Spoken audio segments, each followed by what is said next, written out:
आपका बेटा फौज का अफसर रहा, हमारे वचन में व्यवस्था परिवर्तन का प्रण लिया। सुंदर लाल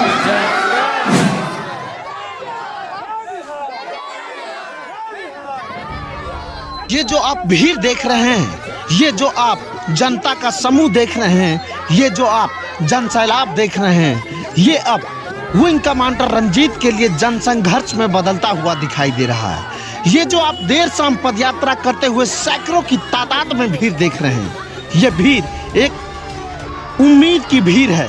ये भीड़ शोषित, वंचित, पीड़ित की आवाज है, जो कई दशकों से एक उम्मीद लगाई बैठी है कि मुझे सरकार अच्छी शिक्षा, रोजगार और पलायन से रोके। ये भीड़ मटिहानी के लाल और जनसुराज के सिपाही विंग कमांडर रंजीत से उम्मीद लगाई बैठी है कि इस बार लड़ाई आर पार की है। ये वही विंग कमांडर है जो कभी एयरफोर्स में जाकर भारत माँ की सेवा किए और अब मटिहानी की जनता जनार्दन की सेवा के लिए तत्पर है। चारों तरफ देखिए, मैनेजमेंट को देखिए, सीमित साधन है, संसाधन है, उसमें शानदार, जानदार और जबरदस्त परफॉर्मेंस का नतीजा है कि अब मटिहानी की जनता ने विंग कमांडर रंजीत को दोनों हाथ से स्वीकार कर लिया है। इस बार न धन बल न बाहुबल साथ देगा। इस बार जनसंघर्ष और जनता का सुंदर राज बनाने वाली सरकार चाहिए। इस भीड़ का यही उम्मीद है, इस जनसैलाब का यही उम्मीद है। देखिए एक खास रिपोर्ट। सत्ता परिवर्तन हम लोगों का मकसद नहीं है, सिर्फ सत्ता परिवर्तन करने से कुछ नहीं हुआ। अगर वो हुआ होता तो 2005 में जब राजद की सरकार बदल के नीतीश जी की सरकार आई थी, तब तो बिहार में कुछ बदहाली का चेंज हुआ होता। 28वें पैदान से बिहार कम से कम आज 27वां पैदान पे तो होता, लेकिन ऐसा नहीं हुआ। इसीलिए हम बोलना चाह रहे हैं, सत्ता परिवर्तन करने से नहीं होगा। इसलिए जनसुराज ने व्यवस्था परिवर्तन का प्रण लिया है। हम व्यवस्था परिवर्तन करके ही अपने पिछड़ेपन को और बदहाली को दूर कर सकते हैं। अनेकों ऐसी बातें हैं जो हम बोलते रहेंगे, आप सुनेंगे, कुछ अच्छा लगेगा, कुछ लगेगा कि हो आवत है चुनाव हो नई नेता और बने लोग आवत है, चुनाव लड़े है, जीते है, फिर अपन चल जाए, अपन सब काम लगे है, लोग बड़का लोग बैठ जाए। मैं आपके सामने एक भाव देना चाहता हूँ। आपका बेटा फौज का अफसर रहा, हमारे वचन में सर्टिफिकेट होता है, हम लोग साइन करके हर चीज नहीं देते थे। जो बोलते थे वो प्रण होता था, समर्पण होता है, देशभक्ति होती है, राष्ट्रवाद के हम लोग जीते जाते उदाहरण है। आपसे हम वचन दे रहे हैं, अगर पूरे बिहार की बात छोड़िए, अगर मटिहानी के क्षेत्र में मुझे मौका मिला और आपका आशीर्वाद मिला और आपके लिए, आपके जीवन की बदहाली को बदलने के लिए, मटिहानी की बदहाली को बदलने के लिए अगर मैं नियत के बावजूद सक्षम नहीं रहा तो 5 साल में पूरा भी नहीं करूंगा, उससे पहले राजनीति से संन्यास ले लेगा। ऐसा व्यक्ति आपके सामने खड़ा है।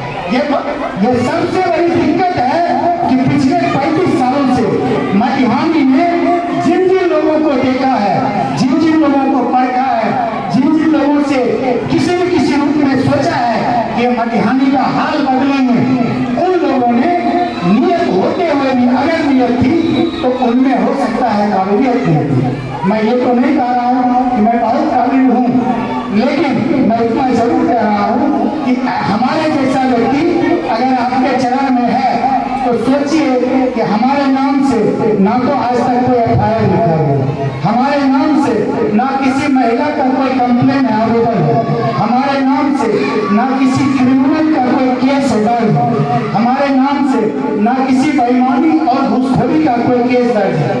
हमारे नाम से जो चीज है हम उस पर गर्व करते हैं और यही गर्व हमें मटिहानी में आकर के आपके चरणों में सेवा करते हुए एक दूसरा भाव देता है कि मटिहानी को जरूरत है अपने बेटा का, ऐसा बेटा का जो यहाँ पे पूरे मटिहानी को बदल सके। अब आप बोलिएगा की कर मटिहानी, पहला चीज मटिहानी जो कि शॉर्ट टाइम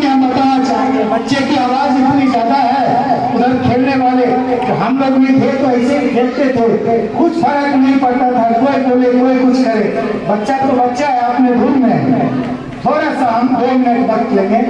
मटिहानी के लिए मेरा एक भाव है, अगर मुझे मौका मिला और अगर मुझे मैंडेट मिला तो मैं मटिहानी में 3 ऐसा चीज करना चाहता हूं जो जन स्वराज की भावनाओं से इतर है, हट के। पहला चीज, बाढ़ का स्थायी निदान। मैं जानता हूं आप बाढ़ से प्रभावित नहीं है, लेकिन हमारे और आपके अनेकों संबंधी हैं जो कि जिस जगह रह रहे हैं वो बाढ़ से प्रभावित हैं। मैंने उनसे पूछा कि कभी गौर किए हैं कि बाढ़ के पानी में आप कैसे डूबे हुए?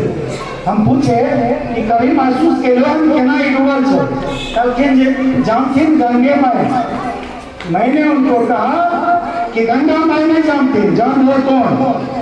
हर साल तो गंगा के पानी में डुबाई गलो ताकि हजारों करोड़ रुपया पानी में बहता है। बाढ़ का स्थायी निदान अनिवार्य है। और इस आधुनिक युग में जब देश की सरकार चांद पे लैंडिंग कराती है, उसका लाइव लैंडिंग हम और आप अपनी आंखों से देख रहे होते हैं। बंबई के महासमुद्र में सड़क का निर्माण हो रहा है, तो क्या ये कहना सही है कि बाढ़ का स्थायी निदान नहीं होगा? बिल्कुल संभव है, और हम आपसे वचन दे रहे हैं वो बाढ़ का स्थायी निदान करा के हम दम लेंगे। दूसरा है पर्यटन का बढ़ावा। मटिहानी में बहुत